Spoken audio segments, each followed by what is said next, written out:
Bharatiya Janata party केवल MP seat already final हो सारी बालेश्वर लोकसभा नीलगिरी निर्वाचन मंडल बर्तमान सुधा प्रार्थी खोजा चलती क्या प्रोजेक्ट भी कराई ना जी आम पाखे मेसेज अच्छी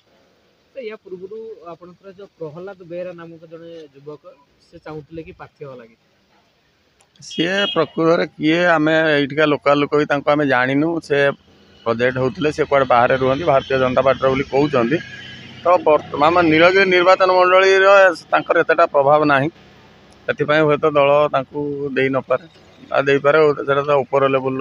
नेतृत्व एटा गोटे केंद्रीय दल ना जहाँ फाइनाल हम ऊपर फाइनाल हम अधिकांश स्थान में भारतीय जनता पार्टी प्रार्थी घोषणा किंतु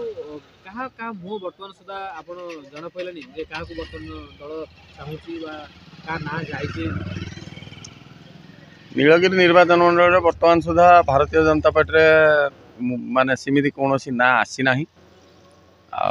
जहाँ से सुकान नायक जिते थे सिंगिल ना जाइला सी तो दल छाड़ी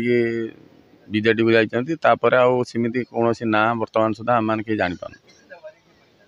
जदि कह प्रताप षडंगी सहित आलोचना करुवे दल क्या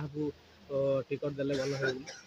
ना सी कथा तो कहले दल निष्पत्ति करटा आम ये भितर नुह आप नॉलेज कौन अच्छे से कैंडिडेट जदि घोषणा होनी क्या दिगले भल ना आम जहाँ अल्प टे शुणुलु प्रताप रथ डॉक्टर प्रताप रथ जड़े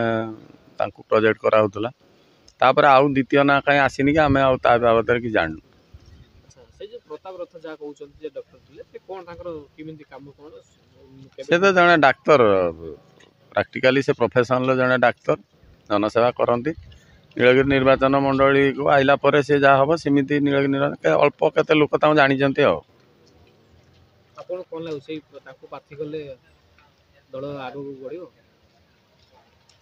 भी जदि अलग कौन प्रार्थी न मिले तो दल बोधे ही प्रार्थी कर टिकेट कथा तो किसी कही हेनी जेहेतु बालेश्वर लोकसभा आसन दीर्घ 5 वर्ष पूर्व प्रताप षडंगी तार दायित्व नहीं जीति 5 वर्ष सुचारू रूपे पालन कर काली सूर्योदय किए देखी ना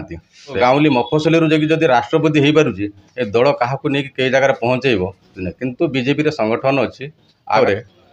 प्रतिदिन प्राय कहवा गले 1% 2% प्रतिदिन बढ़ी चलती नरेंद्र मोदी भाव एवं तांकर विचार विमर्श